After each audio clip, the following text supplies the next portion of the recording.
You've probably heard of the Sistine Chapel, but did you know that this chapel was painted 200 years earlier and it has the first kiss ever painted in fresco? This is the city of Padua, and it's just a 20-minute train ride from Venice.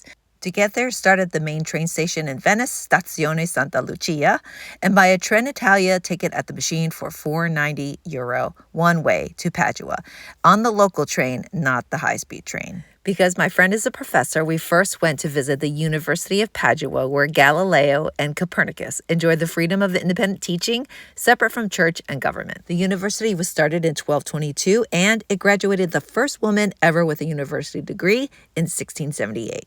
They have 3 guided English tours a day, but tickets for the Palazzo Bo historical self-guided tour can be done anytime, and they cost €10, €8 if you're a professor. The tour takes you through beautifully decorated buildings, the displays, libraries, and this lecture hall, which is decorated with the names of the professors and the most famous one, Galileo, plus his lectern.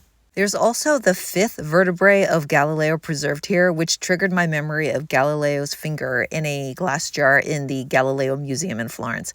I'm sure Galileo is a national treasure, but can someone explain to me why and what other body parts are floating around Italy?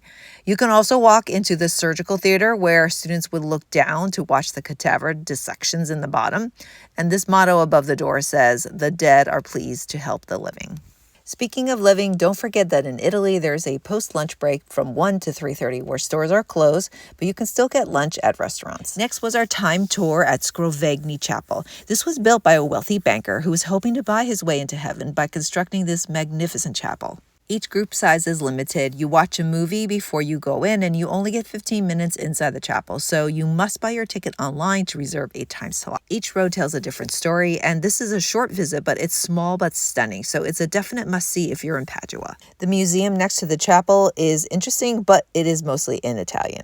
Then it was honestly too hot to do anything else, so we just headed back to Venice to cool off with some gelato. Like, share, and follow for more tips on how to travel smart. See you out there!